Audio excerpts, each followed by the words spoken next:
ជំរាបសួរលោកគ្រូនិងមិត្តរួមថ្នាក់ទាំងអស់គ្នាថ្ងៃនេះធ្វើបង្ហាញពីការ install ទៅលើ Ubuntu server នៅលើ VirtualBox ហើយជាដំបូងយើងធ្វើការបើកទៅកាន់ VirtualBox តាមរយៈ website ហើយយើងស្វែងរកពាក្យថា download ហើយបន្តមកទៀតយើងចុចទៅលើ Windows host คลิกទៅវានឹង auto download ឲ្យយើងហើយយើងធ្វើការរងចាំនៅពេលដែលវាពេញដើម្បីធ្វើការ install អូខេជាបន្តយើងចាប់ផ្ដើមបើកទៅលើការបើកទៅលើ file setup ហ្នឹងហើយយើងធ្វើការរងចាំតិចអូខេជាបន្តយើងចុចទៅលើ next ចុច accept ចុច next ទៀតមកហើយនេះគឺជាទីតាំងដែលយើងត្រូវ place ឬក៏ store ហើយខ្ញុំសុំយក drive C ទៅចុច default ហើយកន្លែងនេះគឺជា warning ដែលវាបញ្ជាក់ថាយើងត្រូវតែមាន network ដើម្បីទៅ download independency ដែលខ្វះខាតហើយយើងធ្វើការ take មួយចំនួនដែលចាំបាច់ហើយនេះគឺខ្ញុំដាក់ default ទៅហើយទៅយើងធ្វើការចុច next ទៀតមកអូខេចាប់ផ្ដើម install យើងធ្វើការរងចាំពីមួយផ្លែទៅវាកំពុងតែ install ជិតពេញហើយអានេះគឺជាអ្វីដែលយើងបាន install រួចរាល់ចុច finish ដើម្បី start ទៅលើ VirtualBox បន្តមកវានឹងចេញផ្ទាំងបែបនេះ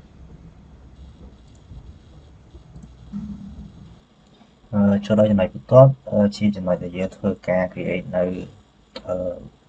virtual machine ដោយម៉ាស៊ីនហ្នឹងយើងចាប់ផ្ដើមនៅបើកនៅទំព័រ VirtualBox ហើយតោះយើងចុចនៅប៊ូតុង new ហើយយើងវាយពាក្យនៅដើម្បីបញ្ជាក់ឈ្មោះរបស់ម៉ាស៊ីនរបស់យើងខ្ញុំសូមដាក់ឈ្មោះវាថាជា Ubuntu ដើម្បីងាយស្រួលក្នុងការអនុវត្តលើកក្រោយយើងងាយស្រួលយើងដឹងឈ្មោះវាហើយបន្តទៀតគឺជា VM folder ដែលធ្វើការ store ទៅលើម៉ាស៊ីនហ្នឹងហើយដើម្បីសុវត្ថិភាពខ្ញុំ recommend អ្នកទាំងអស់គ្នាធ្វើការ install ធ្វើការ store ម៉ាស៊ីនហ្នឹងនៅលើ folder មួយដែលនៅក្នុង drive D ជៀសវាងមានបញ្ហាអីមួយទៅវា store ក្នុងហ្នឹងស្រាប់វាមានការបាត់បង់ឬខូចខាតអីពេលដែលយើងclick វាមកប្រើវិញហើយក្នុងចំណុចនេះគឺ OS នេះយើង select យកនៅ Linux បន្ទាប់មក OS distribute យើង select យក Ubuntu អីក្នុងគោលបំណងដើម្បី store Ubuntu server ហើយចំពោះ version គឺយក version 64 bit តមកទៀតខ្ញុំធ្វើការចុច next នោះវាបង្ហាញនៅ specify virtual hardware ដែលយើងត្រូវកំណត់ក្នុងនោះវាមាន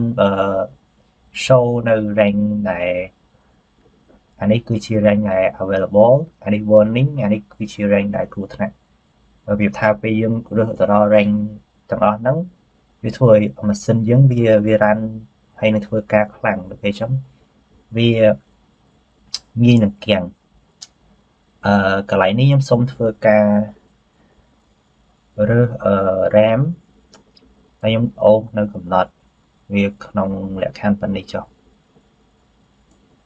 ដោយសារតែ RAM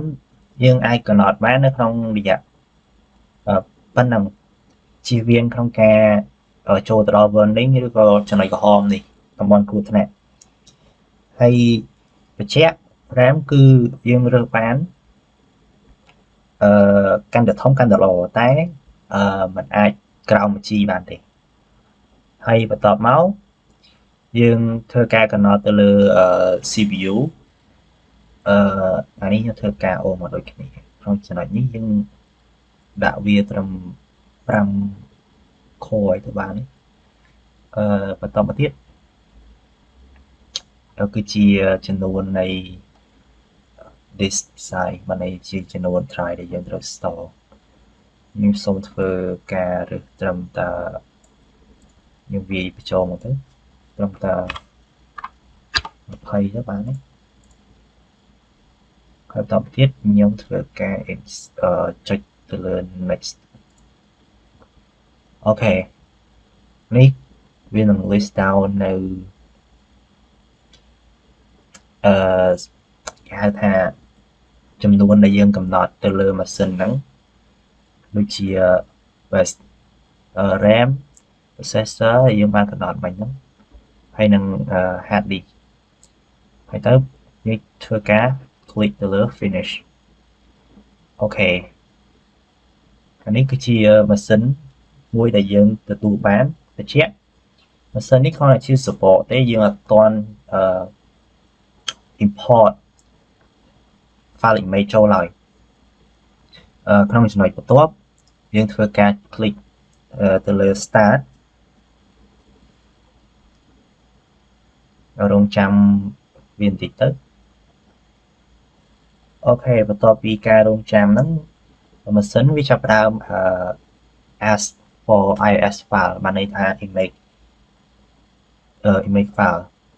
ហើយក្នុងករណីអញ្ចឹងយើងធ្វើការ browse ទៅរកimage ដែលយើងបាន store ទុកហ្នឹងខ្ញុំបាន store ទុកនៅក្នុង drive D នេះជា image របស់ YouTube server អូខេហើយនៅពេលដែលយើងធ្វើការរើសហើយយើងចុចទៅលើ mount ហើយនឹងឆ្លើយ best ទៅ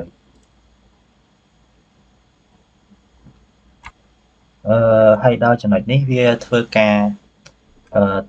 តេស្តទៅលើការ install ហើយនឹងវា view មើលថាម៉ាស៊ីនរបស់យើងហ្នឹងវាមានបញ្ហាទៅលើ hardware ណាមួយអត់ហើយបើសិនជាយើងច្បាស់ថាក្នុងករណីហ្នឹងម៉ាស៊ីនរបស់យើងវាប្រកាសជា OK 100%អីយើងអាចធ្វើការចុច escape ទៅលើ key escape នៅ keyboard បាន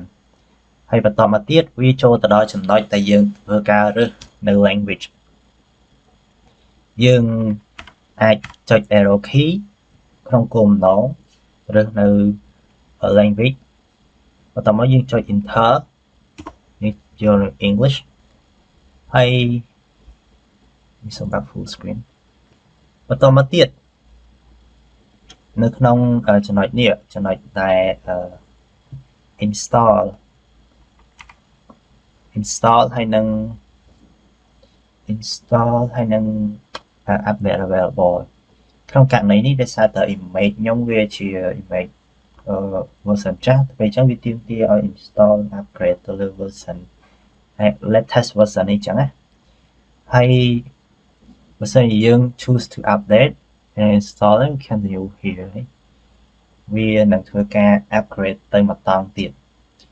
ដូចដែលបានឃើញអញ្ចឹង version នៃខ្ញុំកំពុងតែ run ហ្នឹងគឺលើ version 24តែអត់ជាបញ្ហាទេខ្ញុំធ្វើការចុចទៅលើ arrow key ដើម្បី continue វាអត់ update ខ្ញុំអត់ធ្វើការ update ទេខ្ញុំប្រើ version ហ្នឹងតែមកដល់ចំណុចនេះគឺកន្លែង layer out ហ្នឹងយើងchoose នៅ default វាទៅយើងចុច enter នៅលើពាក្យ done ហើយមកដល់ចំណុចនេះចុចបន្ទាប់ជាចំណុច choose the type of installation កន្លែងនេះជាចាំបាច់យើងត្រូវ choose ទៅលើ default របស់វាគឺ Ubuntu server ហើយយើងចុចdone ទៅ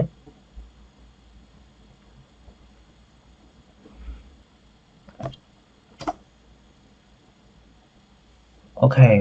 កន្លែងនេះគឺ network configuration ចង់បញ្ជាក់ថាត្រង់ចំណុចនេះយើង choose នៅ default DHCP ក្នុងគោលបំណងដែលយើងចង់បាន network នៅក្នុង range តែមួយរបស់ network ដែលចម្លងពី physical network តាមរយៈ bridge adapter វាតាំងពីរយៈពេលដែលយើងកំណត់ network មុនពេល set up Ubuntu server ហើយម្យ៉ាងទៀតវាមានភាពងាយស្រួលក្នុងការ remote configuration ពីខាងក្រៅតាមរយៈ tool connection ផ្សេងតោះមកយើងចុច enter ទៅលើពាក្យថា done ត្រង់ចំណុចនេះproxy server address ហ្នឹងគឺអត់ចាំបាច់ទេវាអត់មានតម្រូវការតោះមកយើងចុចទៅលើតាមនេះគ្នាយើងថតទៅលើអាចមកដល់កន្លែងនេះយើងធ្វើការចុចទៅលើ enter អូខេមកដល់ចំណុច guide storage configuration យើងធ្វើការdot tick ទៅលើពាក្យset up this as an LVM group ដែលយើងធ្វើការ dot tick នៃចុចទៅលើ key space ក្នុងចំណុចនេះឯងចង់បញ្ជាក់ថាបើសិនជាយើងtick ទៅលើវាមានភាពងាយស្រួលមិនទៅលើ disk ក្នុងករណីយើងមាន disk ចាប់ពី2ឡើងទៅហើយបើសិនជាយើងដោះ tick វាងាយស្រួលក្នុងការ set up និង config បែបយើង basic ទៅបងយើងងាយស្រួលក្នុងការចូលទៅកាន់ Ubuntu server តែហ្មងហើយទៅបន្តមកទៀតយើងធ្វើការ arrow key មកខាងក្រោមចុចតាន់ enter លើតាន់ដូច step មុនដែរកន្លែងនេះវាបង្ហាញទៅលើ hard drive ដែលបានកំណត់ឲ្យ VMware virtual machine តោះមកយើងចុចតាន់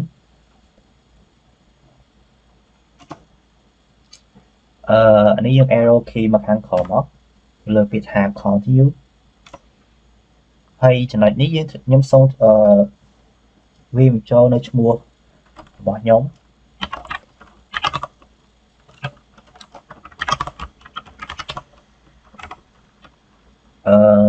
server name សូមយកឈ្មោះថា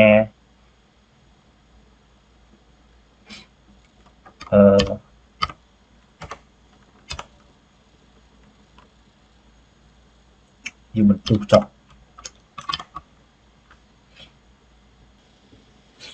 ក្នុងករណីខ្ញុំចង់ឲ្យវាមានភាព unique ទៅលើឈ្មោះខ្ញុំសូម set up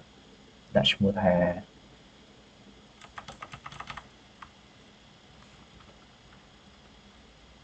Ubuntu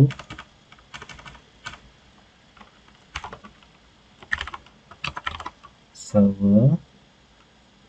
ហើយបន្ថែមនៅកន្ទុយដែលដាក់ឈ្មោះខ្ញុំហើយបន្តមកទៀតខ្ញុំapply ចូលទៅលើ username ខ្ញុំដាក់ឈ្មោះខ្ញុំផងឲ្យវាងាយស្រួលក្នុងការចងចាំធ្វើការវាបញ្ចូលនៅ password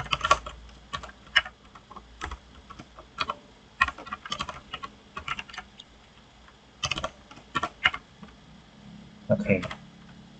ចុចដានមកដល់ចំណុចនេះគឺយើងធ្វើការ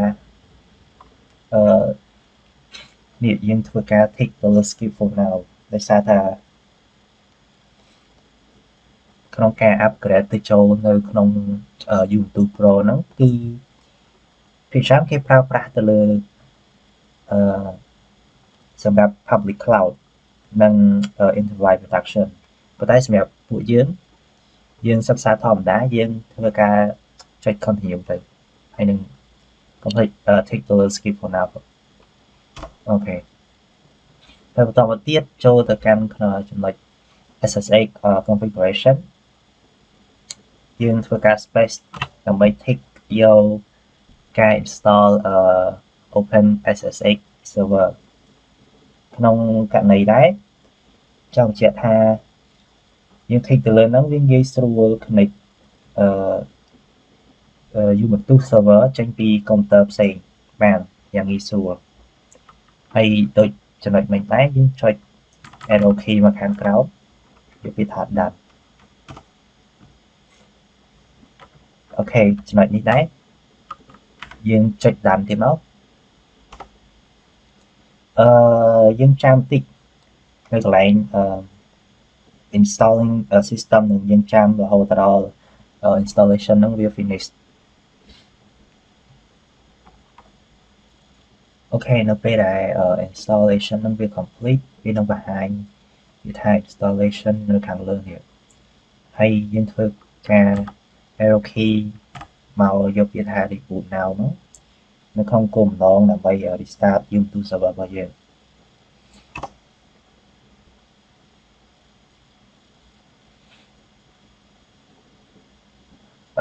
ចង់បញ្ជាក់ផងដែរនៅក្នុងករណីយើងឃើញពាក្យថា fail វាមិនជាបញ្ហាទេព្រោះវាតម្រូវឲ្យយើងនឹង remove installation file ចេញយើងមិនបាច់បារម្ភទេយើងគ្រាន់តែ press enter ទៅដើម្បី continue តទៀតអូខេរងចាំវាបន្តិច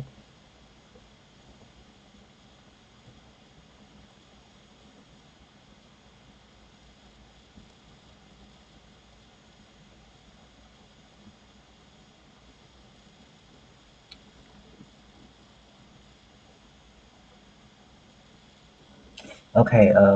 នេះគឺជាជំហានចុងក្រោយហើយយើងត្រូវទូរពិនិត្យទៅលើ disable cloud init ហើយនឹង update និង update server តែក្នុងករណីហ្នឹងយើងក៏គួរតែយល់ដឹងដែរថា cloud init ហ្នឹងវាមានការងារឬមានទូនាទីអ្វីខ្លះខ្ញុំសូមវាវត្តធូរនៅពេលដែល operating system initialize ដោយ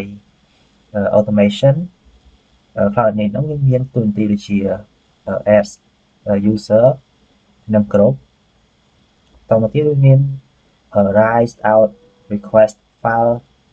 run commands on first boot configure repositories configure SSH keys set up localhost ហើយនឹង define the hostname ជាដើមក្នុងករណីដែលយើងចង់ check ទៅលើ disable cloud init ហ្នឹងយើងត្រូវចុចទៅលើ key enter បន្តមកទៀតយើងត្រូវវាយទៅលើ password ទៅលើ username ហើយនិង password login សម្រាប់ប្រើប្រាស់ server របស់យើង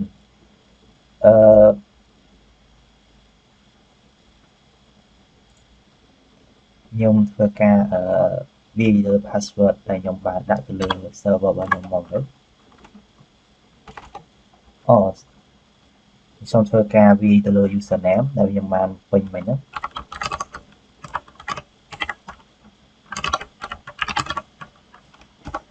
អូខេ password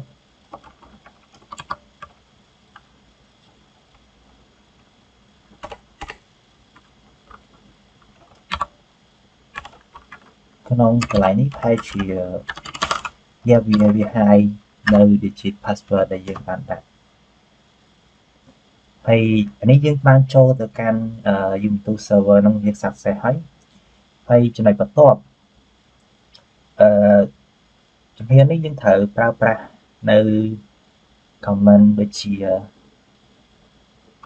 ខ្ញុំសូមធ្វើការវាយឲ្យនេះទៅគឺ sudo touch ហើយយើងប្រើ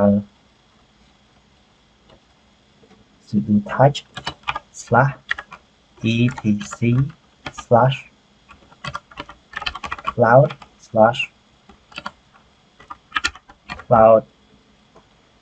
dash init dot disable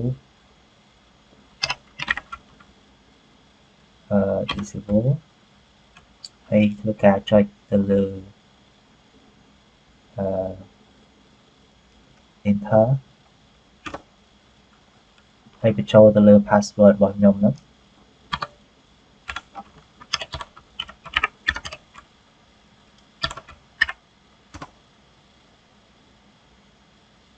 អូខេអធិស្ឋានខ្ញុំបានវាយ password ខុសដល់ពេលវាហាយចឹងទៅខ្ញុំពិបាកចងចាំនៅ digit របស់ខ្ញុំ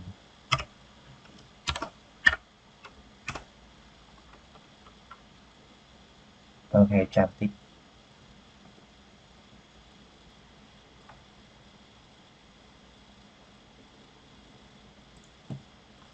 ok okបន្ទាប់ពីខ្ញុំបានវានៅ password បានត្រឹមត្រូវហើយវាចេញបែបនេះបញ្ជាក់បានន័យថាវាអត់មានអីទេបានន័យថាយើងធ្វើបានបិទបានត្រឹមត្រូវដូច្នេះហើយយើងអាច update និង upgrade បានហើយជាហ៊ានបន្ទាប់ហ្នឹងយើងធ្វើការ update ឲ្យយើងវាយទៅលើ comment មួយចំនួនអូខេនេះគឺជា comment ដែលខ្ញុំបានវាយក្នុងគោលបំណងធ្វើការ update និង upgrade ទៅលើ YouTube របស់ខ្ញុំហើយដូចអ្នកឃើញអញ្ចឹងយើងចាប់ផ្ដើមពី sudo apt update សញ្ញានឹង2ដង upgrade ហើយនឹងដក y បន្តទៀតសូមធ្វើការចុចទៅ enter key អូខេយើងធ្វើការរងចាំតិច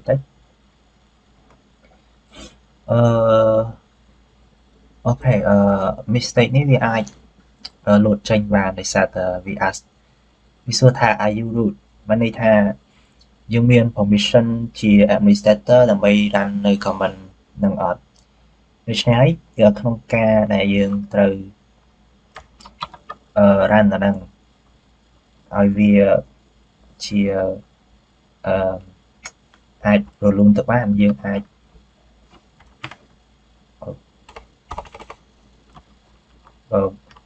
វាចូលទៅលើ sudo ក៏ទៅតែហ្នឹង apt update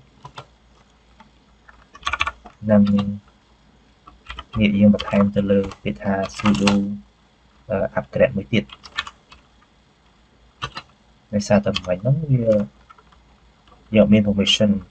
នៅក្នុងការ access ជា root បានsudo apt upgrade /y ហើយធ្វើការ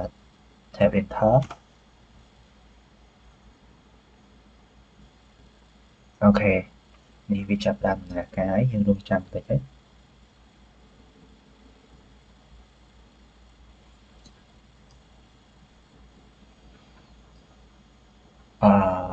សុំចាំតិចចឹងនេះវាកំពុងតែ process ដល់ 99% អូខេនៅពេលដែលវាធ្វើការ update និង upgrade success ហើយវានឹងលោតផ្ទាំងបែបនេះហើយយើងធ្វើការ tab ចុច key tab មកកាន់ពាក្យថា OK មកយើងចុច enter ហើយជាការស្រេច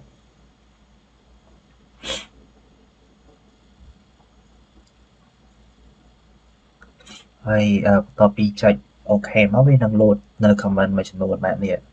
ដោយវានិយាយថា no container need to be restart no user session are running outdated binary no VM guest are running outdated hyperversion ហើយចឹងទៅក្នុងករណីហ្នឹងបានន័យថាវា 100% គឺយើងធ្វើការ update upgrade success ហើយដល់ពេលចឹងវាអត់មានអីធ្វើការទៅលើចំណុចទាំងអស់ទាំង3ហ្នឹងទៀតទេ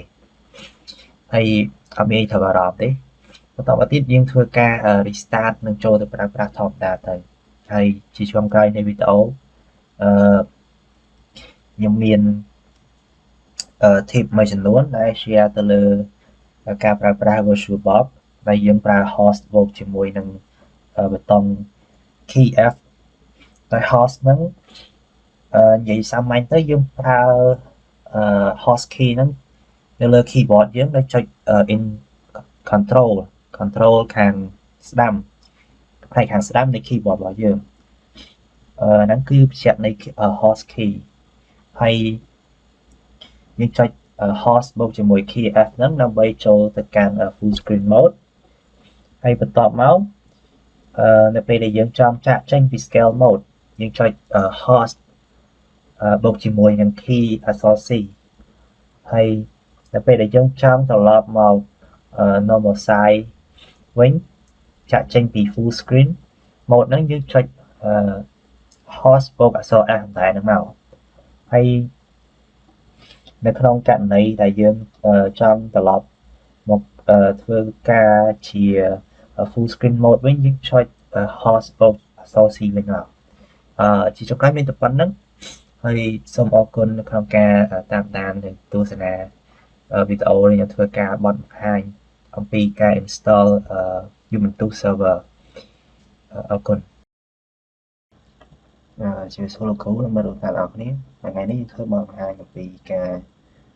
connect SSH ជាដំបូងយើងធ្វើការ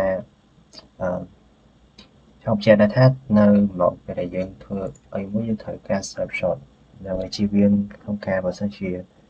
យើងមាន error អីយើងអាច rollback មកកាន់ state ដែលយើង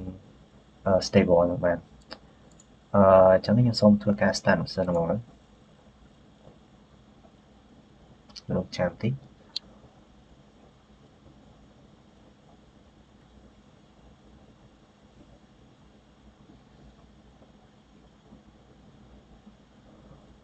អូខេនៅពងណាកាយ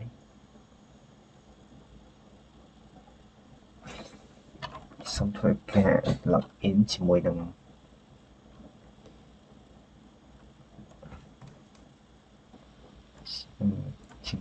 username របស់ខ្ញុំ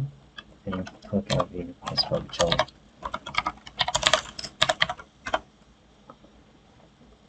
អូខេយើងដល់ហើយ success ក្នុងការ log in នេះជាដំបូងយើងធ្វើការទៅ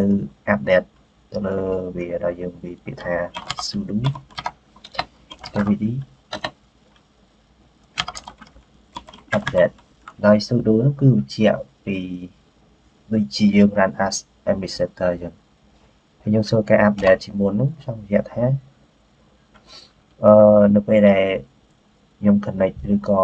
ធ្វើការ install package អីមួយទៅវាមិនទាមទារខ្ញុំ update អីនេះចាច់ទៀតអញ្ចឹងខ្ញុំ update ឲ្យអស់សិនទៅ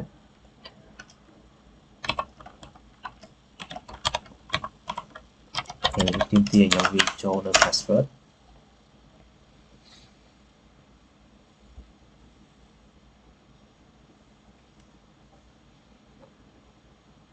we're about to check the package that are update អូខេអានេះវា show ឲ្យយើងឃើញថាមាន29 package ដែលអាច upgrade បានខ្ញុំវាយ comment help list dash upgradable ហើយវាឲ្យយើងដើម្បីថាយើងមាន package ណាដែលអាច upgrade បានអូខេចឹងសូមធ្វើការ upgrade មកវិញដល់ពេល sudo help upgrade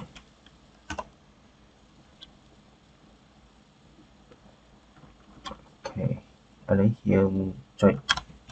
yes មក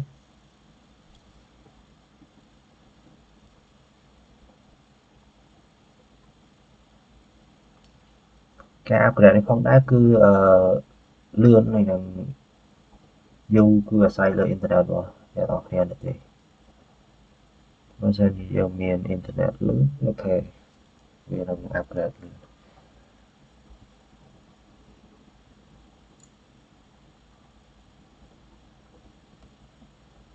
អូខេសូមធ្វើការ pause អូខេកន្លែងឃើញថាវាជិត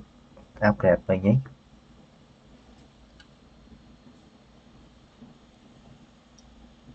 ជាបន្តទៅតការ process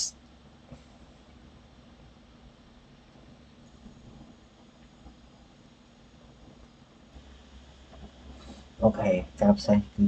ចិត្តបានពេញលេញខ្ញុំត្រូវរងចាំតិចទៀតទេ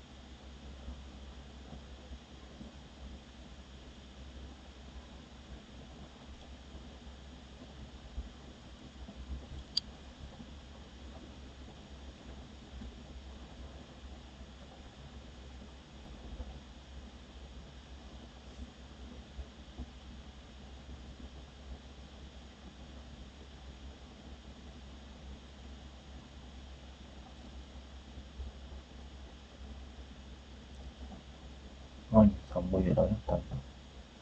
Ok, anh ấy dương click in palm á, tôi ok đấy.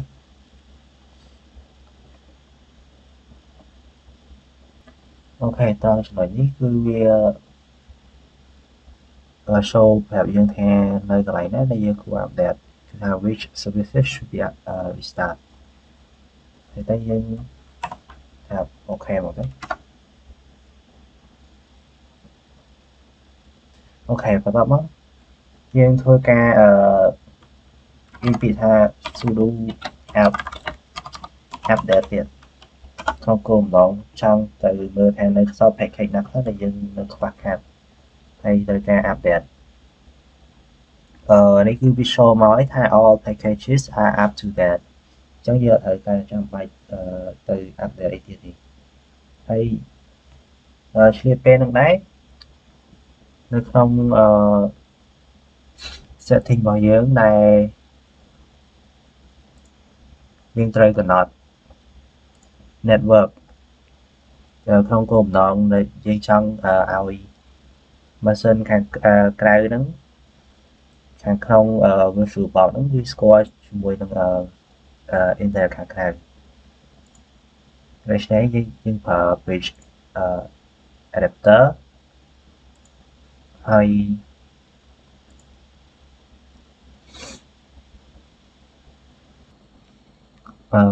នេះគឺជា network ដែលខ្ញុំប្រើប្រាស់ទៅលើ wireless LAN card ពេល click OK មកតែនេះវាស្គាល់ហើយទៅជាបន្ទាប់មកយើងទៅស្វែងរកនៅ username របស់យើងហើយវាពាក្យថា who am I អូខេហើយជា username របស់ខ្ញុំ command ដែលត្រូវ show username បន្ទាប់មកយើងវាយ command ស្វែងរកនៅdirectory មួយណាដែលយើងកំពុងតែឈរលើនោះហើយវាពាក្យថា wpd អូខេ3ពាក្យហ្នឹងគឺ stand for present working directory ហើយយើងចូលការចុច enter មកនេះគឺជា directory ដែលយើងកំពុងតែឈរលើហើយជាបន្ទាប់យើងសូមធ្វើការ install នៅ package មួយដែលជា SSH server ហើយយើងវាយថា sudo apt install open SSH server អូខេយើងធ្វើការ enter មក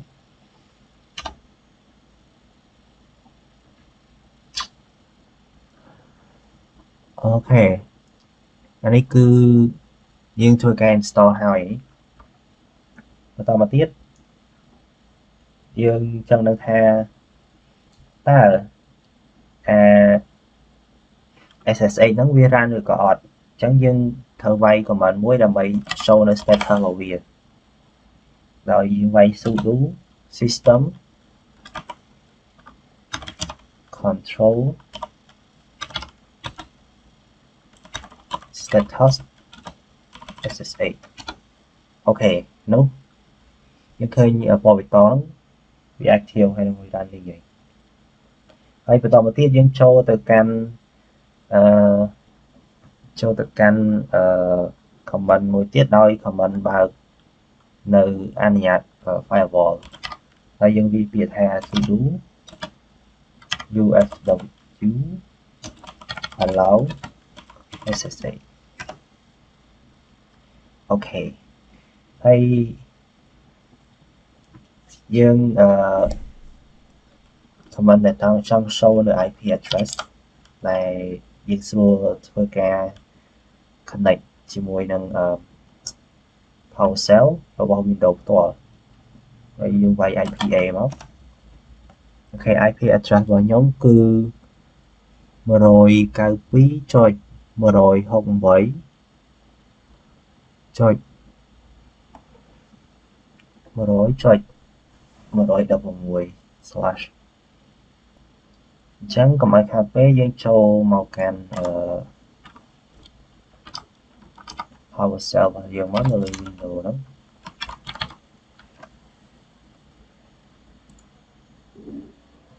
nhưng thuộc cả data administrator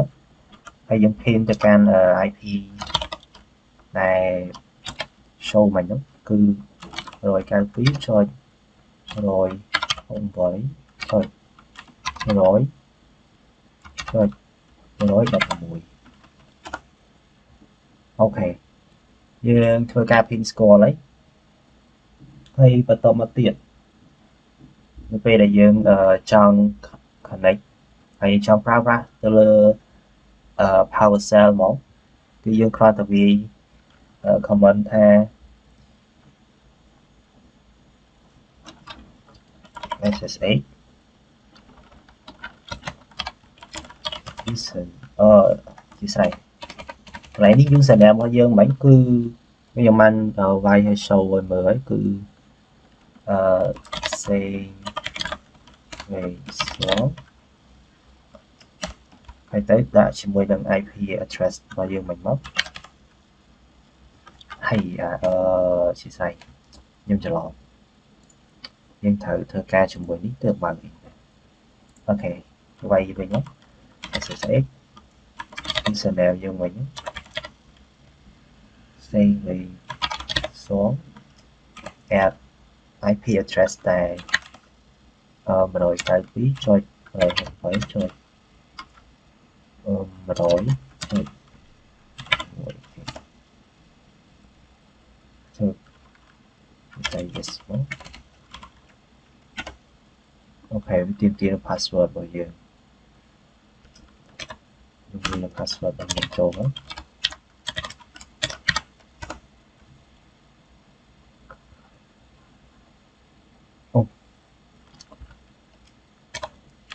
và bây giờ mượt khơi bị chít chúng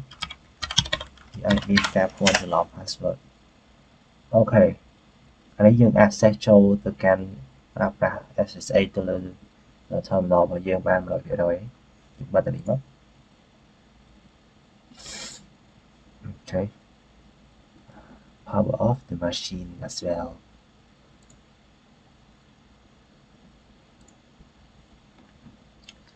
chỉ trong cái này vì tờ nó cứ miền tập nó còn là cả tham gia tụi này như vậy liền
về xuលោកគ្រូនឹងមកដល់ដល់អ្នកខ្ញុំបាទឈ្មោះស្រីវិសុខមកក្នុង SV 11.12ថ្ងៃនេះខ្ញុំសូមធ្វើការធ្វើបង្ហាញអំពី comment បន្តទៀតដោយ topic ថ្ងៃនេះយើងសូមធ្វើការ review ជាដំបូងសិនដែលខ្ញុំធ្វើការ remote ទៅកាន់ម៉ាស៊ីនពិតចូលទៅក្នុង browser terminal នេះដោយចង់ review ទៅលើ comment ទី1គឺ whom I គឺ show ទៅកាន់ username ហើយបន្តមកទៀតគឺ pwd ហើយ pwd មានតួនាទីមានពាក្យពេញថា present working directory ដែលវា show នៅ directory ណាដែលយើងកំពុងតែឈរនឹងប្រើប្រាស់ហើយបន្តមកទៀតយើងដើម្បីធ្វើការ remote យើងវា comment ថា IP A នោះវានឹង show នៅទិន្នន័យមួយចំនួនដែលនៅក្នុងវាមានរួមជាមួយនឹង IP address ដែលយើងអាច remote ចូលកើត SSH បានហើយទៅខ្ញុំសូមបើក remote ទៅហើយនៅពេលដែលយើងវា comment ដើម្បី connect ចូលប្រើទៅកាន់ SSH យើងវាយពាក្យថា SSH យើងដាក់ username របស់យើងមកទៅ add ឡងនេះគឺ IP ដែលយើងបានទទួលបន្ទាប់ពីនេះហ្នឹងហើយខ្ញុំចាប់ផ្ដើម LS មើលយើងសង្កេតឃើញថាយើងមាននៅ file folder មួយដែលឈ្មោះ sv.1.2 ហើយយើង ls.h ដើម្បីមើលនៅទិន្នន័យចំនួនរបស់វាហើយយើងឃើញថាយើង 4996 ហ្នឹងជា byte របស់វាតែយើងមើលយល់ទេបើសិនយើងដាក់ .a អញ្ចឹងវាចេញជាប្រភេទ long តែជាយើងហើយបើសិនយើង ls.h នោះវានឹងចេញទិន្នន័យបែបនេះមក ls.h គឺជា .h ហ្នឹងបានន័យថាវាសម្រាប់ human reader នៅពេលដែលទិន្នន័យវា show មកវា show ជារបៀបK ដែលយើងសួរនឹងមើល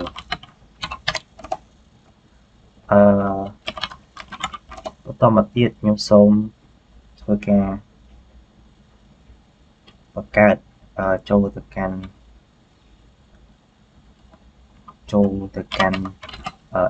folder sv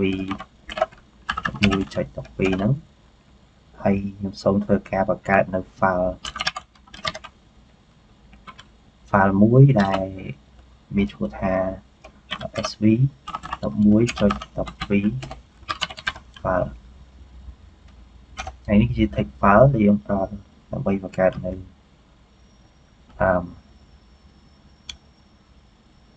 ហើយទៅបន្តមកទៀតយើងប្រើនៅ comment nano ដែល comment នេះវា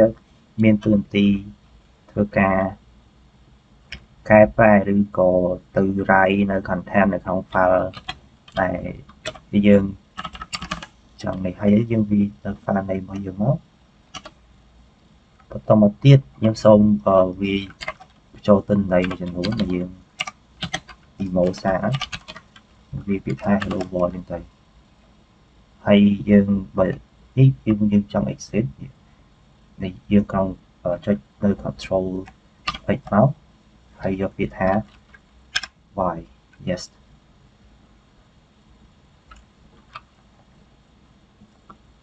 គេយើង save ហើយយើងចុច control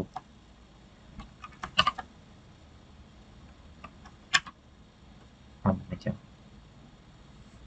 គេបន្ទាប់ពី save ហើយយើងចូលទៅកាន់ comment មួយទៀតដើម្បី show នៅ content របស់នេះ content ដែលយើង write នៅក្នុង file sv.1.12 មកហ្នឹងជាស្អីមិញយើងវាយយើងបង្កើត file sv.1.12 ប៉ុន្តែយើងទៅវាយ sv.1.12 ដែរព្រោះយើងមានបញ្ហាតែខ្ញុំសូមវាជាមិញតែមកវិញយើងចុច save យើងចុច control x ចុច y មកចុច enter แล้วមកយើងចុចវា command cap ដើម្បី show នៅ content ដែលយើងបានវាចូលក្នុង file sv11.2 file recap sv11.2 អូខេនោះយើងនៅទទួលបាននៅទិន្នន័យដែលយើងបានវាអំបញ្ញមិញហើយចូលទៅដល់ comment បន្ទាប់គឺខ្ញុំចង់ឥឡូវយើងចេញពី folder ហ្នឹងមកយើង ls មួយថាមាននៅ folder មួយហើយខ្ញុំសូមបង្កើតនៅ folder មួយទៀតហើយយើងវាយពាក្យថា mdk dear mkdear sorry ហើយដល់ខ្ញុំសូមដាក់ឈ្មោះថា sv11.2 folder ចឹងទៅហើយយើង ls មួយទៀតអូខេយើងមាននៅ folder ចំនួន2ហើយ comment បន្ទាប់ហ្នឹងគឺចង់បង្ហាញពីការ copy នៅ folder មួយដាក់ចូលទៅក្នុង folder មួយទៀតដោយយើងវាពាក្យថា cp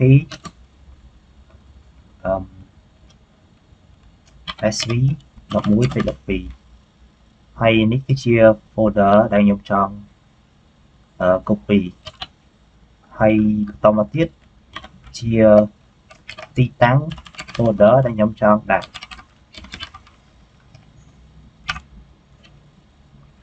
ធ្វើមកsorry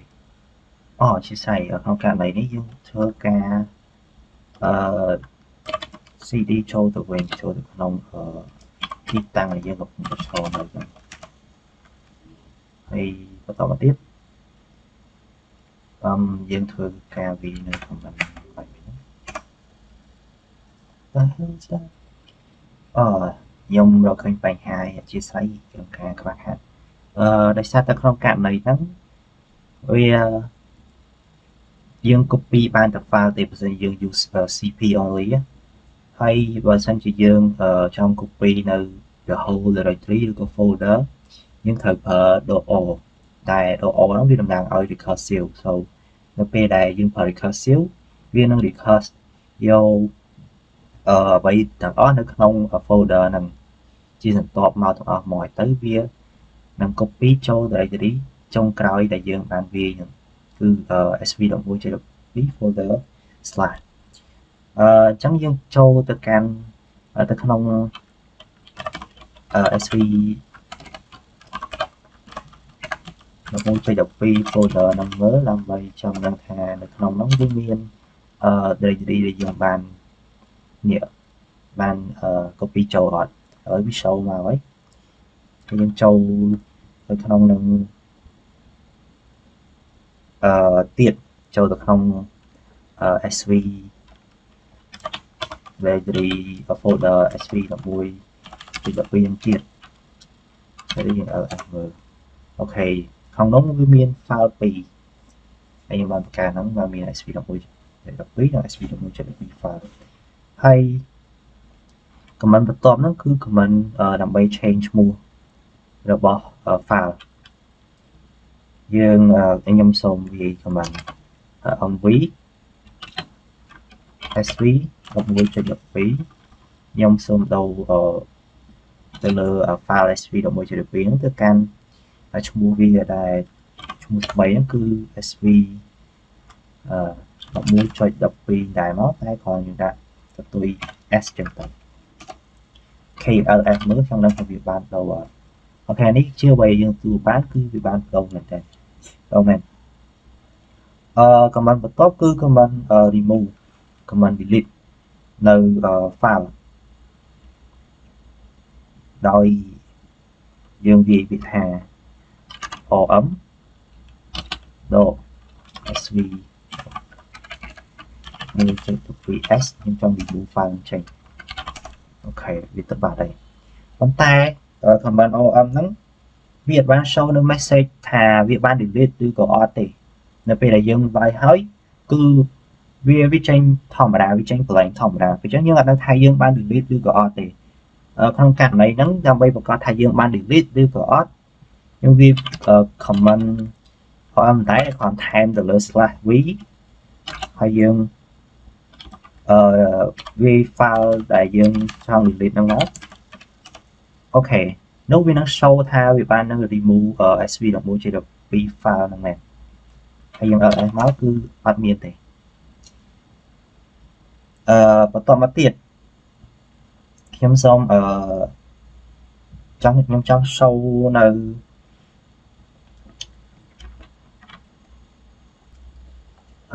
ជាឡងធ្វើការ break សិនមកយើង break បន្តយើងប្រើ cd ចុច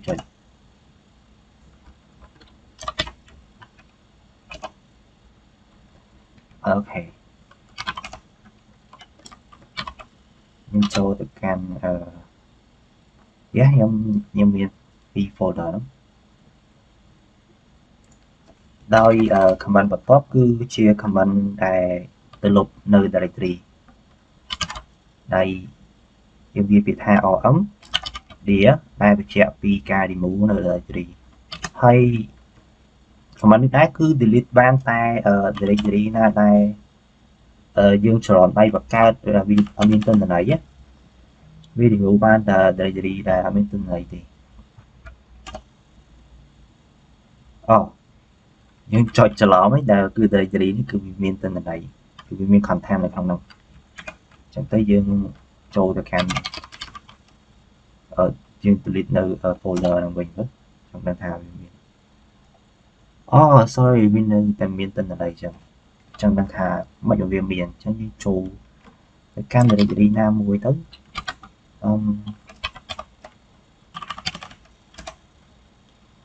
យើងls មើលខេវាមាន file អញ្ចឹងក្នុងករណីហ្នឹងយើង back ថយក្រោយវិញមកយើងចង់ delete directory ដែលមានទិន្នន័យហ្នឹងវិញដោយយើងវាយវាថាrm ហ្នឹងតែដក គឺ recursive តែវា delete នៅអ្វីដែលអស់នៅក្នុង folder ហ្នឹងហើយទៅយើងវាយពាក្យថា sp1.2 អូខេវា delete ទេយើង ls មើលគឺឃើញថាវាបាត់មែនហើយចូលទៅដល់ command បន្ទាប់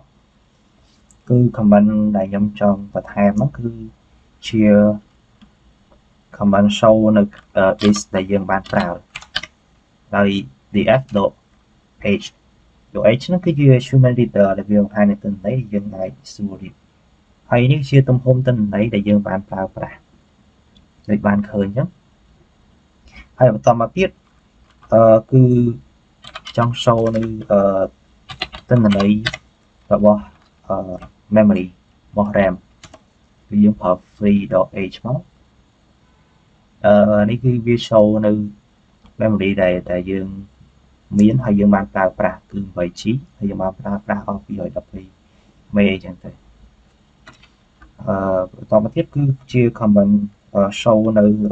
system name ឬក៏ machine server ដោយ host name នេះជា machine server របស់ខ្ញុំឈ្មោះ Ubuntu server semicolon ហើយបន្តមកទៀតគឺ top command top ហ្នឹងវា show នៅ running process ដែលវាមាននេះដូចជា root អីដែលយើងបានប្រើប្រាស់ហ្នឹងទៅលើ SSH server ឬស្អីហ្នឹងហើយជាក្រោយគឺសូមអរគុណហើយសូមជំរាបសួរលោកគ្រូនិងមន្តស្នេហ៍អ្នកគ្នាខ្ញុំបានឈ្មោះសេងវិសុខមកក្នុង SV11.2 ថ្ងៃនេះខ្ញុំសូមធ្វើបង្ហាញអំពី topic មួយដែលទៅជាមួយនឹង hardware និង system control ដោយនេះគឺជាLinux Ubuntu server របស់ខ្ញុំដែលខ្ញុំបាននៅលើ VirtualBox ហើយខ្ញុំ list down នៅប្រមាណទាំងអស់ហ្នឹងដើម្បី remote ទៅកាន់Windows របស់ខ្ញុំហើយខ្ញុំធ្វើការ remote តាម Windows PowerShell ដោយការ remote SSH ហ្នឹងយើងវាគេថា SSH ហើយវាយនៅ username ដែលខ្ញុំបានដាក់យើងវានៅ home file នេះចេញមកហើយទៅយើង add ហើយយើងវាយទៅលើIP address ដែលយើងវាយ command ទៅលើ IP.a នៅក្នុង Ubuntu server ហើយ IP address ខ្ញុំគឺ 192.108.បាន click ទៀត.100.116 អធិស្ឋាន.100.116 ហើយយើងធ្វើការ enter មកតទៅទៀតវានៅទាមនៅ password របស់ខ្ញុំវាចូល password អូខេនេះវាចូលបានសម្រាប់អីធ្វើការ clean ដើម្បីឲ្យវា clean អូខេយើងវា command show ទៅលើ username របស់ខ្ញុំមកគឺ home ហើយ show នៅ version directory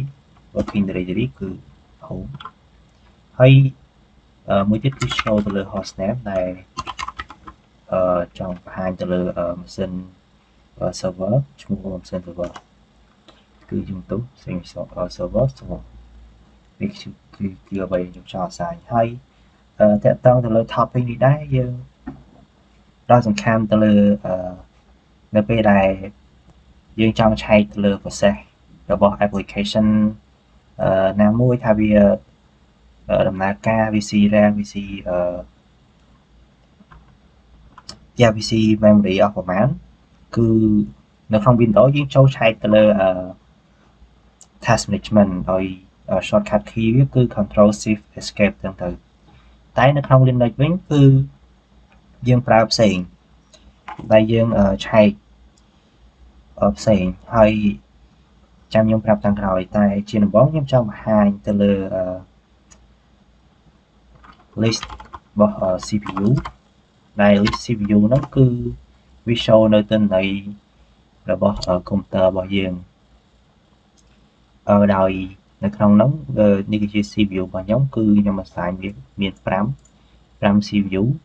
គឺ CPU នោះវា show ទៅលើ CPU architecture core ហើយនឹង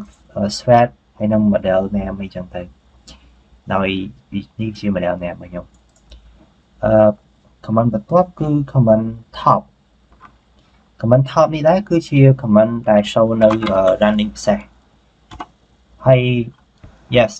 វាគឺញញៃខ្ញុំមើលអត់យល់ទេវា show នៅ running process ដោយនៅក្នុងនេះអ្នកនរគ្នាមើលទៅវាមាន PID ដែល PID នេះគឺ stand for processing ID ដោយ processing ID ហ្នឹង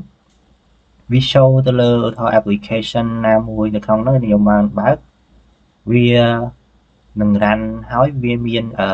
ID របស់វានីមួយៗប៉ុន្តែនៅក្នុង server នេះខ្ញុំអត់មានបាន run application ណាទេហើយជាបន្ទាប់យើងដើម្បី escape ដើម្បី exit ចេញពីកន្លែងនេះយើងចុច Ctrl C មកប៉ុន្តែនៅក្នុងហ្នឹងអ្នកនរគ្នាឃើញថាវាសហើយនឹងខ្មៅវាពិបាកមើលយើងពិបាកបែងចែកថាវាមិនអីមិនដោយសារតែវាមិនមែនជា human reader ចឹងហើយយើងត្រូវការ install ទៅលើ htop មួយទៀតដែល htop stand for human htop ជាទូទៅរបស់កុំព្យូទ័ររបស់ខ្ញុំគឺអត់មានទេដល់ពេលចឹងខ្ញុំធ្វើការ install វាដោយយើងវា command sudo apt install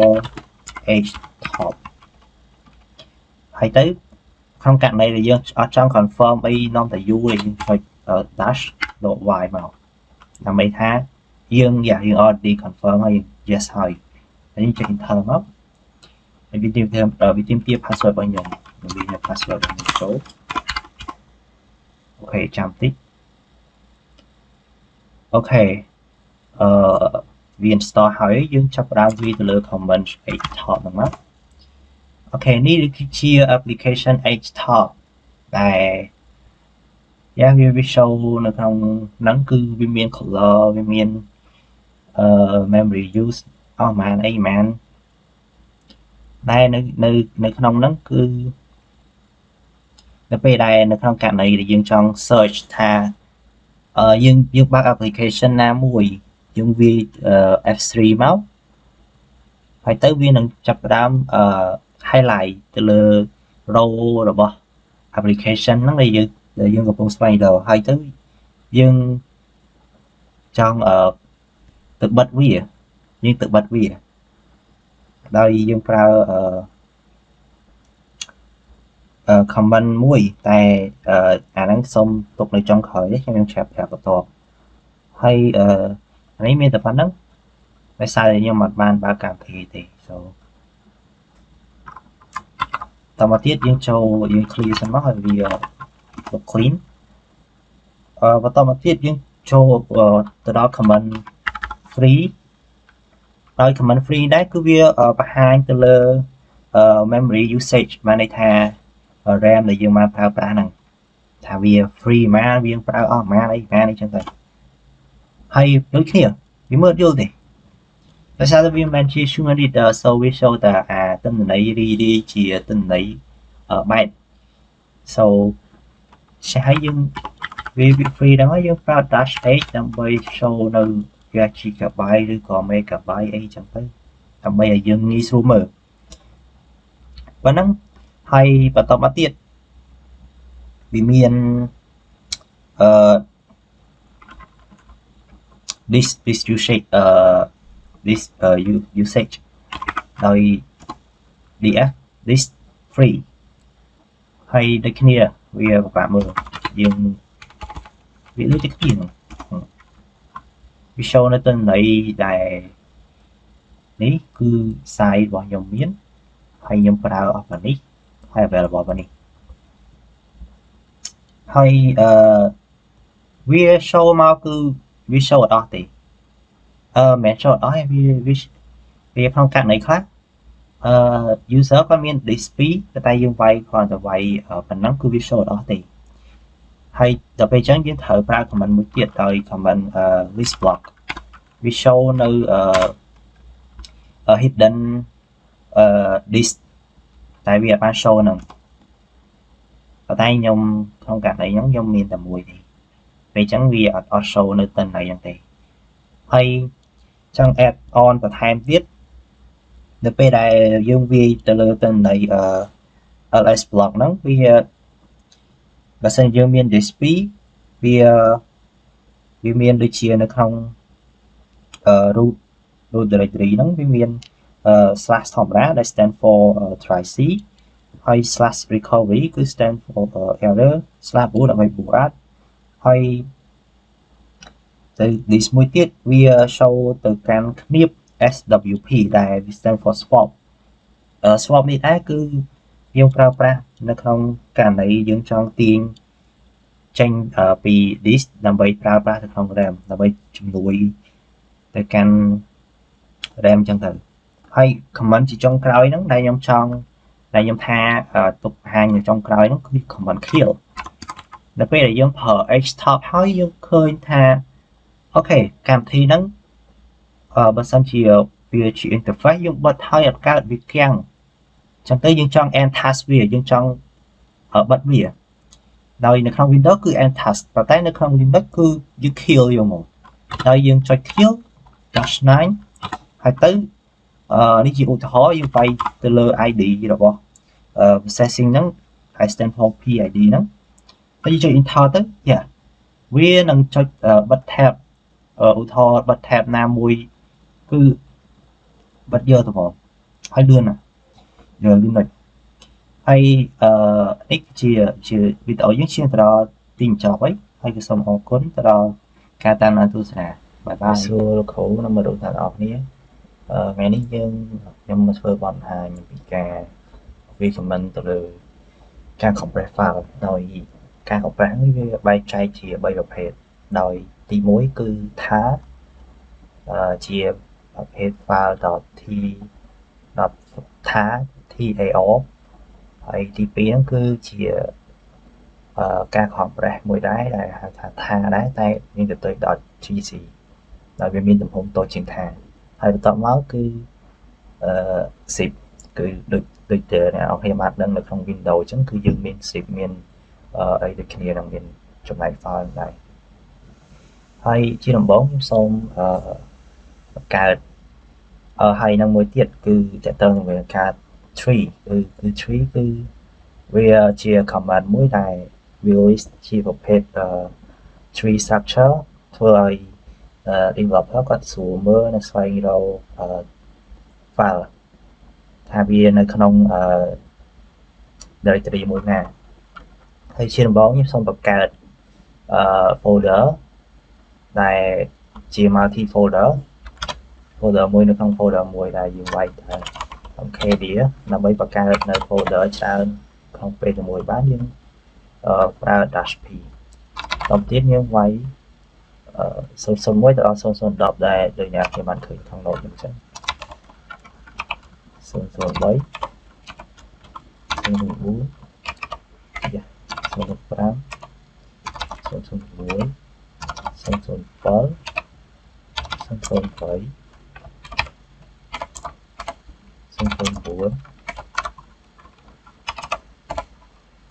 010 អូខេហើយខ្ញុំចុច enter មកតមកទៀតយើងចាប់ផ្ដើមទៅបង្កើតយើងសាកទៅ tree មើលសិនថាវាមាន structure បានមិនយ៉ា sorry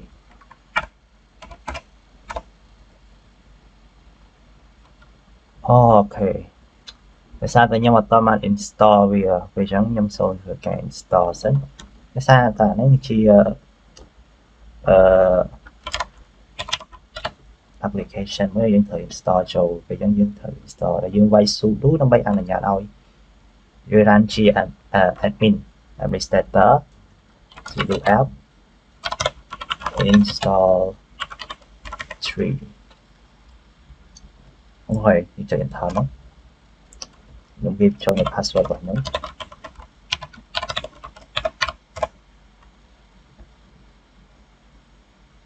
ហើយរងចាំវាបន្តិចមកអូខេវា install ហើយយើង clear screen មកវាឆ្លាស់មកយើងវាយដងទៀត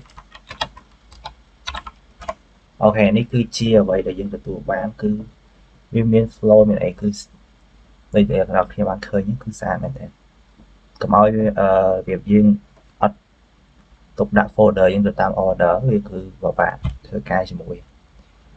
បន្ទាប់មកខ្ញុំសូមធ្វើការបង្កើតនៅ file text ហើយខ្ញុំដាក់ command nano ធម្មតាយើងបង្កើត file text ជាមួយនឹងtouch ប៉ុន្តែក្នុងករណីហ្នឹងខ្ញុំចង់បង្កើតហើយខ្ញុំចូលទៅបញ្ចូលនៅ content ហ្មងពេលអញ្ចឹងខ្ញុំវាយនៅ command nano មកបន្តមកទៀតខ្ញុំដាក់ឈ្មោះរបស់ file ដាក់ sv11.12 12ចឹងទៅ sv11 12ចុច et ចុច enter មកខ្ញុំចូលទៅបង្កើតចូលទៅវាយទៅ content មួយដែលជា content positive ដែលគ្រូបានប្រាប់ថាយ៉ាគ្រូក្បែរយើងគឺមានអគ្គិសនី so យើងធ្វើអីដែលវិជ្ជមានតាមច្បាប់ស្រុកទីវានឹងទទួលបានអ្វីដែលជាផលល្អផលវិជ្ជមានរបស់យើងអូខេជាដំបូងយើងវាយដាក់ថា ctext and institute welcome បន្តទៀតគឺ sv 1.12 welcome ដូចគេមកយើង welcome គេហើយនេះគឺជាដល់ចំណុចដល់ start មួយគឺជាកន្លែងដែលលើកទឹកចិត្តខ្លួនឯងគេ I am a clever Linux student I will try my best for learning អីចឹងមកអូខេហើយទៅយើងធ្វើការ save ហើយចុចទៅលើ control x ចុច survive ហើយ enter មកបន្តមកទៀតយើងចង់ទៅមើលថា file ហ្នឹងវាមាន content អីយើងចង់ show វាគឺយើងប្រើ cat នេះអានេះគឺជា content ដែលយើងវាយបានវាបញ្ចូលមកហើយទៅយើងចាប់ផ្ដើមcopy file ហ្នឹងមួយហ្នឹងដាក់បញ្ចូលទៅក្នុង folder មួយយើងចុច command cp ហើយទៅយើងវាយឈ្មោះ file របស់យើងបន្តមកទៀតយើងវាយនៅ directory ដែលតំបងជា001ហើយដើម្បីភ្ជាប់នៅ command ទាំងអស់ហ្នឹងបានយើងប្រើនៅកន្លែងបេតុងរបស់ dash back slash ហ្នឹងតែយើងអត់ដឹងហៅអីគេទេយើងហៅវាថាបកគោអក្សរចុះបន្តមកទៀតយើងធ្វើការ copy មកកុំឲ្យមានការស្មុគស្មាញច្រើនដោយ copy នៅក្នុងហ្នឹងដែរយើងចុច Ctrl Shift C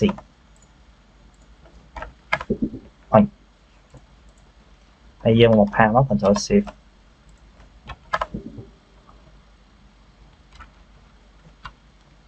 ដាក់yes 002តមកទៀតយើងភ្ជាប់គ្នាហ្នឹងមកហើយយើងប្រើ002 003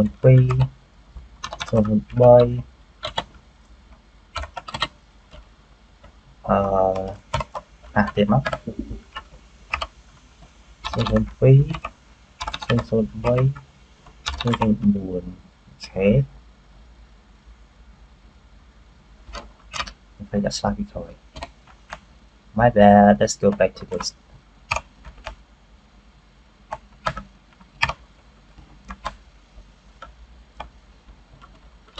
we are using this time you turn manually so it's gonna take time so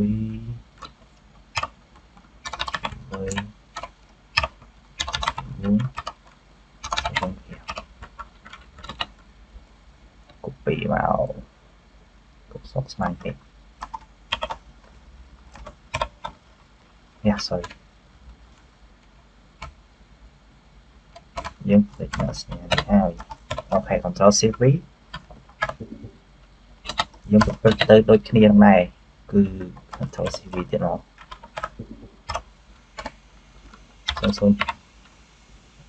holy shit so it gotta be some sort of I forgot this state some sort of moreយើង copy ទៀតមកគឺកិច្ចការហ្នឹងគឺវាយូរតែកន្លែងហ្នឹង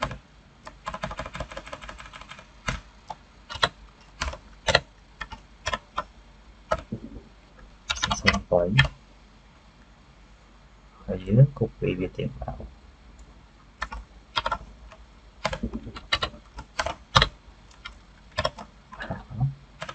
004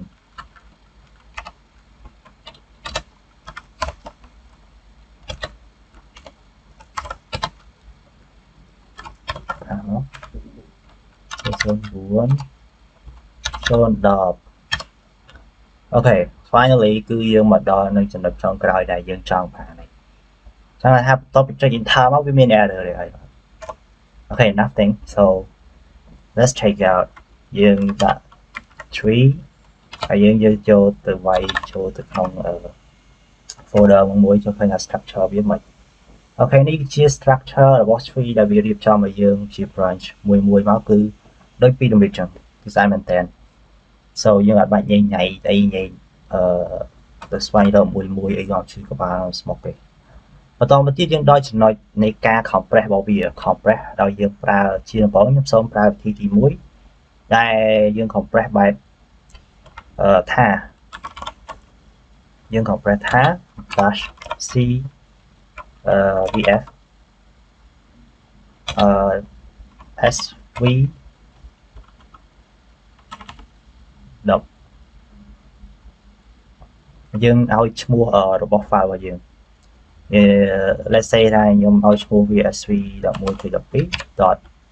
ថាដែលជា extension របស់វាហើយទៅយើងចង់ compress ទៅលើ directory មួយណាហើយយើងនឹងស្រាវយើងធ្វើលើ directory 001ហ្នឹងមកយើង compress វាអស់បាទហើយចង់បញ្ជាក់ដែរថា -v ហ្នឹង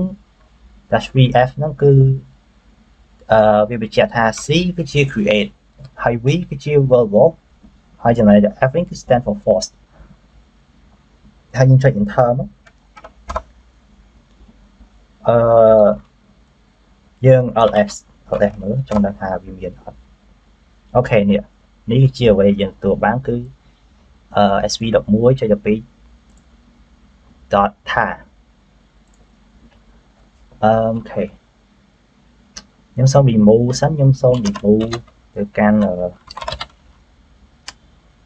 sv11.12.t អូខេខ្ញុំ remove វាចេញអូខេនេះគឺជាអ្វីដែលយើងនៅសល់ ls.h យើងមកមើលថាតើចំនួនរបស់ file ដែលយើងបាន save ហ្នឹងវាមានចំនួនប៉ុន្មានគឺ 20k GB ហើយទៅបន្តមកទៀតគឺជា command ដែលយើងទៅ extract វាចេញមកដោយយើង -h vf គឺខុសគ្នាថា c គឺ for create and x for extract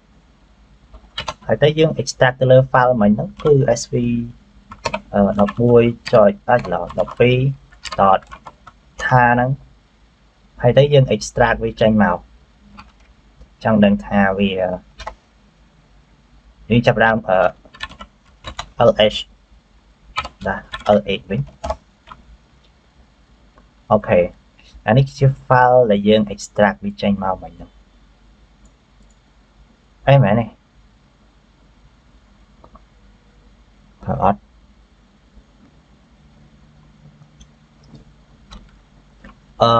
ជាដំបូងខ្ញុំសូមលុបអានោះសិនខ្ញុំសូមលុប file មែន file ទេ sorry ខ្ញុំសូមលុប001នឹងចេញសិនដោយសារតែទុកវាកើតទេ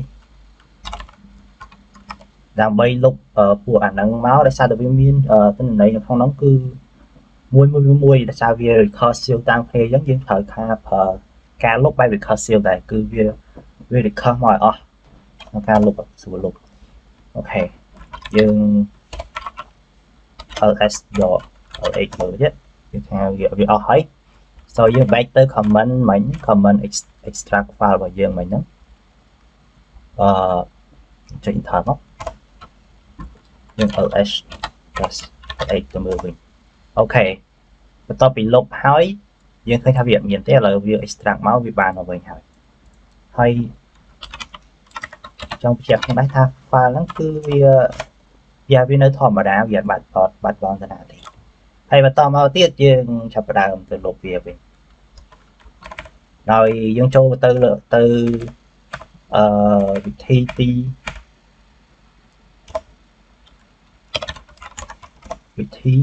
2ដោយវិធីទី2ហ្នឹងគឺយើងចង់ extract ចង់ compress file តែតាមរបៀបថាដែរតែមានកន្ទុយ .gzip ហើយ gc ហ្នឹងគឺវាយើងចាំមើលជាក់ស្ដែងថាទិន្នន័យរបស់វានិងការផ្ទុករបស់វាហ្នឹងវាមានទំហំប៉ុណ្ណាហើយយើងវាយ comment ថា .c create set គឺថែម set កន្លែងហ្នឹងគឺ 4g set កន្ទុយហ្នឹងverbal ដូចគ្នាហើយខ្ញុំសូមដាក់ឈ្មោះដូចគ្នាដែរគឺ sv11.12.tha.gc អូខេយើងចុចsorry យើងត្រូវនេះមែននេះកន្លែងហ្នឹងយើងត្រូវ compress ទៅលើ file បាញ់មិញហ្នឹងគឺ file ថាមកតង់ទៀតអូខេ let's see អូខេនេះគឺជាអ្វីដែលយើងទទួលបានគឺថាវាមានកន្ទុយ K ទេបានន័យថាវាអត់ទាន់ទៅដល់ 1000 byte ឡើយវាត្រឹមតែអូខេយើង round វា up ទៅថាវា600ចុះឃើញវាទូចអត់វាខុសគ្នាច្រើនមែនតើខុសគ្នាខ្លាំងមែនតើវាមិនទាំងទៅដល់ 10% នៃនេះផងហើយ file នេះដែរយើង extract បានដូចextract បានដូចគ្នាដោយយើងប្រើ command យើងប្រើ comment ថា dash x វាដូចតែគ្នាហ្នឹង xc xc cx cx yes ហើយតែយើងវាយឈ្មោះរបស់ file នឹងដូចគ្នាដើម្បី extract មក 11.12. យើងមក extension វាមក gc អូខេ let's ទៅមើលថាយើងអ្វីយើងធ្វើបានអូខេ file ហ្នឹងគឺវា extract ចាស់ថាវា extract មកតង់ហើយមកតង់ទៀតអញ្ចឹងបានន័យថាក្នុងករណីហ្នឹងយើងទៅ extract មកតង់ទៀតរបស់ sv.1.12 ថានឹងមកតង់ទៀតបានយើងទទួលបាននៅទិន្នន័យ full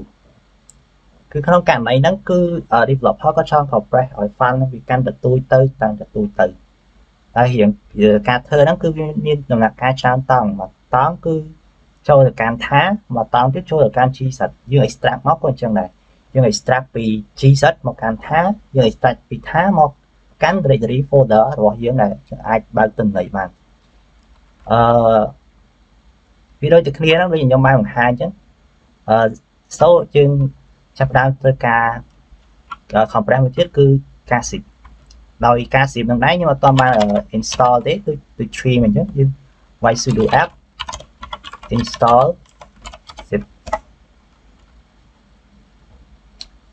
ចុច y មកអូខេចាំតិចអូខេយើង clear screen វាចេញមកយើងទៅ ls មើលថាវាសល់អីខ្លះហើយយើងចាប់ផ្ដើម extract កា file មិញមកដើម្បី zip វិញ yeah តែថាយើងលុបអា extension មិញហើយយើងចាប់ផ្ដើម extract sv.11.12. អូខេយើងទទួលបាន sv.1 001 sorry បន្តមកទៀតយើងធ្វើការ zip ដោយ zip ដែរវាយើងវាយzip dash rv sv let's say ថាខ្ញុំឲ្យ sv 11. sorry 12 underscore 10ហើយទៅយើងចុច enter មកsorry អានេះគឺយើងផ្ដល់នៅឈ្មោះរបស់វាហើយបន្តមកទៀតយើងចាប់ដើមវាទៅលើ directory ណាដែលយើងចង់ zip គឺ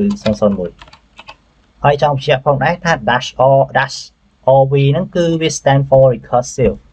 ហើយអក្សរ v ហ្នឹងគឺវាដើម្បីនៅផ្ដល់នៅ message ទៅពេលដែលវា zip ថាវា zip file អីគេ file ហ្នឹងមិនអីមិនហើយយើងចុច enter មកយើង ls វាមើលyes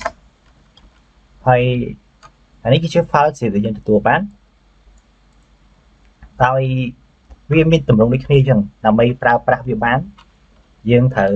extract វាដូចគ្នាតែជាដំបូងសូមធ្វើការលុបនេះសិនyeah clear មកទៅ ls page អូខេហើយយើងអត់ទាន់មាន001 directory ទេ so យើងចាប់ផ្ដើម extract វាមកដោយយើងធ្វើការ unzip អត់មានអីញ៉ៃទេយើង unzip ទៅលើ file របស់យើងហ្នឹងមកហើយយើងដាក់ 11.12 underscore zip. អូខេឥឡូវយើងចាប់ផ្ដើមចូលទៅ ls មើលថាយើងទទួលបាននៅទិន្នន័យដែលយើងធ្វើការ extract មកនឹងអត់នេះគឺយើងទទួលបានយើងចូលមើលថាវាបានបាត់បង់ឬក៏យ៉ាងម៉េចចូលទៅកាន់ file ដែលយើងបានdirectory យើងបាន extract មកហ្នឹងយើងប្រើ tree yes that's it អរគុណសម្រាប់ការតាមដានទស្សនាវីដេអូហ្នឹងវីដេអូដល់ទីបញ្ចប់ហើយសូមអរគុណសូមច្បាយគ្រូមករកថាអរគ្នាថ្ងៃនេះខ្ញុំមកធ្វើបទបង្ហាញអំពី ការគ្រប់គ្រង user ហើយ top 2 ហ្នឹងគឺជា Linux user management ដោយជាដំបូងយើងធ្វើការ SSA ទៅ login ចូលទៅកាន់ terminal របស់ខ្ញុំក៏ដូចជាខាងនេះគឺខ្ញុំបាន list down នៅអ្វីដែលខ្ញុំត្រូវធ្វើជាដំបូងខ្ញុំសូមធ្វើការ show នៅ user name របស់ខ្ញុំជា directory ហើយនឹងឈ្មោះម៉ាស៊ីនហើយយើងចាប់ផ្ដើមជាមួយនឹងការបង្កើតនៅ user ហើយខ្ញុំសូមធ្វើការ list នៅ user របស់ខ្ញុំគឺមានតែមួយទេគឺ Semisoft ហើយជាដំបូងយើងធ្វើការ add នៅ simple user មួយដែលមាន directory home ទេតែយើងគ្រាន់តែធ្វើការ sudo ដើម្បីអនុញ្ញាតជា set administrator ដើម្បី user add យើងដាក់ឈ្មោះ user យើងមកឈ្មោះ syntax យើងចាប់ផ្ដើមទៅ list ថាយើងមាន syntax user ឬក៏អត់ហើយយើងធ្វើការវាយទៅលើ add etc #wd នេះគឺជា user នេះជា id របស់វានេះគឺជា user យើងមានហើយយើងចង់ដឹងថាវាមាន home directory អត់អញ្ចឹងយើងជួយការ list វាមកនោះគឺវាមានទេអញ្ចឹងបានន័យថាវាខនជា user ធម្មតាដែលយើងបង្កើតមកហើយខ្ញុំចូលធ្វើការ delete គឺ user ហ្នឹងហើយយើងវាយវាថា sudo user del syntax យើងចូលទៅ list វាមើលគឺថាបាត់ហើយហើយយើងធ្វើការ delete វាហើយចំណុចបន្ទាប់គឺយើងធ្វើការបង្កើត user ដែលមាន home directory ហើយយើងវាយពាក្យដែរហ្នឹង sudo user add ដោយបន្ថែមពាក្យថា -m -m នេះដែរគឺវាអនុញ្ញាតឲ្យយើងបង្កើតនៅ user ដែលមាន home directory ហើយយើងដាក់ឈ្មោះ user យើងមក syntax យើងទៅ enter មកយើងបងធ្វើការ ls មើលចង់ដឹងថាវាមាននៅក្នុង home directory អត់អូខេវានឹងធ្លាក់មកហើយគឺឈ្មោះ syntax ហ្នឹងឯងហើយបន្ទាប់មកយើងចាប់ផ្ដើមcat ទៅមើលវាថាវាមាននេះវាមាន user អត់គឺ user វាមានហើយ id គឺ1001ដែរចំណុចហ្នឹងដែរខ្ញុំចង់ធ្វើការ switch ចូលទៅប្រើប្រាស់នៅក្នុង syntax ហ្នឹងចង់ដឹងថាយើងប្រើប្រាស់វាបានយើងបង្កើតផលអីកើតអត់កន្លែងនេះយើងអត់ទាន់ assign id ទេពេលអញ្ចឹងយើងធ្វើការ assign password សិនជា assign id គឺ password sudo pass pwd យើងវាយឈ្មោះ user យើងមកមួយទី3success ហើយឥឡូវយើង ស៊ូទៅម្ដងទៀតដើម្បី switch ចូលប្រើក្នុងuser syntax យើងវា password មកយើងចង់ដឹងថាវា user name អីគេគេដាក់ root ហើយហើយយើងចង់ដឹងថាយើងកំពុងតែឈរនៅក្នុងdirectory គេគឺ directory main ដែរអញ្ចឹងយើងធ្វើការ cd ចូលទៅក្នុង directory របស់ syntax ហ្នឹងមកហើយ home syntax តែយើងវាជារក directory មកទៀតអូខេយើងនៅក្នុង directory មួយហ្នឹងហើយទៅក្នុងករណីដែរខ្ញុំចង់ show ថាយើងនៅក្នុងយើងបង្កើតជា user ដែលមាន home directory តែយើងអាចបង្កើត file ឬក៏delete អីផ្សេងៗបានអត់អញ្ចឹងយើងធ្វើការវាយ touch.tt ហើយđâyយើងកន្លែងមើលមកអូខេអានេះយើងបង្កើតបានបន្តមកទៀតយើងចាប់ផ្ដើមធ្វើការ remove វាវិញremove ដល់វិញទីវាវិញមកអូខេយើងបាន remove វាបាននៅក្នុង không cạnh này đấy riêng ban ra shell thì để ban phèo giống như còn cá nới user để mình không được gì mới không nè hay nơi cái tôi bảo viên nó cứ miền biến sh ban phải chạy thao việc miền burn again cell thì chẳng nhân thưa cá chạm tránh năng delete user nó tránh hay nó cá user mới đang bị shell phòng nào hay trong hiện đấy shell đấy cái chia program mới đã thời anh nhà để giống runner lên đây command nhông thưa ca chạm tránh máu hay dương bay bị tha you switch từ can user mày nhé user bao nhiêu những cái password nó ok you switch một can user để tôi nhảy hay tới dương vậy họ bình nó dương thưa ca delete user rồi quay bị tha số đúng user del user sẽ tích năng đó tại sao tờ user nó viên của phong prap nè chẳng làm bay and test bảo viết riêng ở command mới cứ kill dash 9 cứ kill ngon tặng học và tỏ một tiết riêng cho đáo vì nơi PID như cứ processing ID này mình lấy rồi đọc 8 4 4 5 oh publishing is not permitted. So I sudo dash 9 5 ok viết thưa các kill hỏi mà đây theo viết thưa các em test hỏi chẳng dương viện nhưng ai thưa các lúc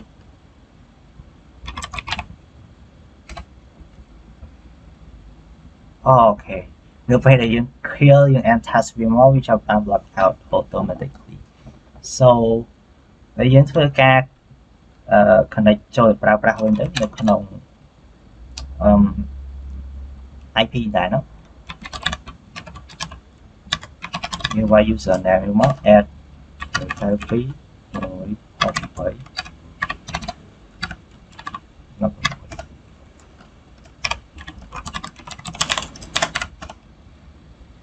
ok mấy dân thưa ca delete user chẳng dân thưa ca list viên màu vàng cho nó thay user nó cứ bật bóng như có wd ok mấy còn là lòng mấy còn là dân thưa ca and test video dân tao mà delete user thằng này chẳng dân thưa ca delete user nó máu sudo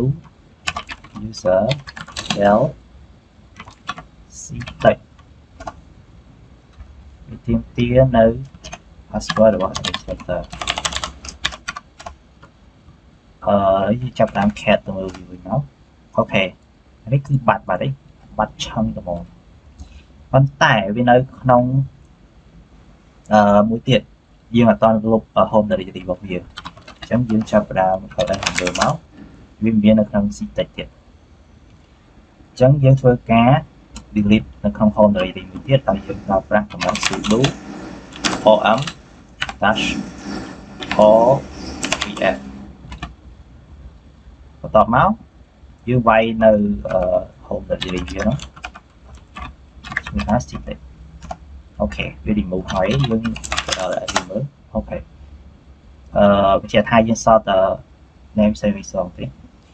hay cho nên vật tốt dương cho đang create no shell the fan ở user si tech này đôi như ra cầm bạch há sudo user head đại nắng dash tải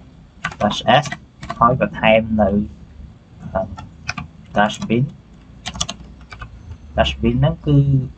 chỉ thua comment muối cho stop được không tại vì mình nắng hay tầm ở những thở bash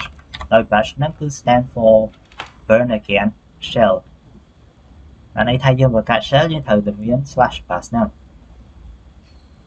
បន្ទាប់មកទៀតយើងវាយឈ្មោះ command ឈ្មោះ user មកហើយទៅយើងចាប់ផ្ដើមទៅ ls មើលវាវិញថាវាមានឬក៏អត់បន្តមកទៀតយើងចាប់ផ្ដើម cat ទៅមើល user ហ្នឹងថាកតុយរបស់វាហ្នឹងវាមានអីគេដោយសារយើងបាន assign កតុយហើយវាមានពាក្យថា bash ដៃវា stand for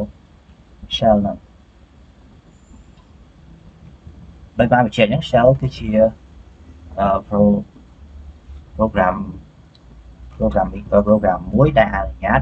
ឲ្យយើង run Linux command បន្តមកទៀតយើងចូលទៅកាន់យើងសាក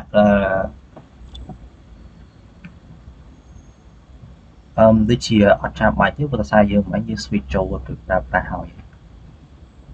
ជាមួយនៅក្នុងនេះដោយសារតែយើងបង្កើតជា user shell យើង cap ចូលហើយចាំ remove អូខេដោយសារតែខ្ញុំ switch ហើយអញ្ចឹង instruction របស់ខ្ញុំគឺខ្ញុំត្រូវការ remove user នឹងវិញតែនេះគ្រាន់ជាការបង្កើតដើម្បីឲ្យអ្នកវិទ្យាដឹងថាការបង្កើត shell ទៅកាន់ user ហ្នឹងគឺយើងប្រើ command បែបណាអញ្ចឹងយើងធ្វើការ remove វិញហើយយើងវាថា sudo user else ctech ហើយទៅយើង list មកថាមាននៅឬក៏អត់អូខេវាទៅបាត់ហើយបន្តមកទៀតយើងធ្វើការ remove នៅក្នុង home directory ម្ដងទៀតហើយយើងវាថា sudo rm dash ovs អានោះគឺ reverse post អានោះលុបទៅទាំងអស់បន្តមកទៀតយើងវានៅ directory របស់វាគឺ home ctech អូខេអូខេអត់នៅទេហើយមកករណីទៀតក្នុងករណីយើងចង់បង្កើតនៅuser ហើយបែបលឿនណាបែបលឿនគឺយើងវាថា sudo add user គឺវា swap គ្នាអាមួយមកមុខមួយមកក្រោយហើយយើងវាថាយើងវាចូលនៅ username ctech នេះវាឲ្យយើងពុតនៅ input នៅ password យើងដាក់1 2 3 តទៅទៀតយើងវាឈ្មោះរបស់ user មក name របស់វាអានេះយើងថាទៅយើង blank នេះវាអត់មានទេវា is the information correct yes and then យើងធ្វើការ ស៊ូទៅកាន់user ctech យើង assign password ហើយវាដូចអាម៉េចនេះយើង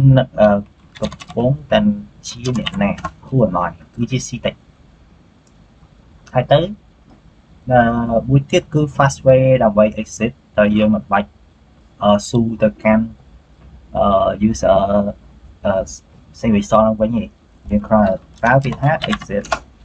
នោះវានឹងចូលទៅកាន់user mail របស់យើងអូខេហើយចង់បញ្ជាក់ផងដែរថាការគ្រប់គ្រង user ហ្នឹងវាមានអត្ថប្រយោជន៍ដោយម្ដេចខ្លះដោយ user management ហ្នឹងគឺជាការដំណើរការរបស់ការបង្កើតការប្រែនិងគ្រប់គ្រង user account នៅលើប្រព័ន្ធ Linux ហើយ user គ្រប់ user រួមមាននៅ unique identity គឺជាហៅកាត់ថា UID ហើយវានឹងជាកម្មសិទ្ធិរបស់ក្រុមមួយឬច្រើនការគ្រប់គ្រង user ត្រឹមត្រូវ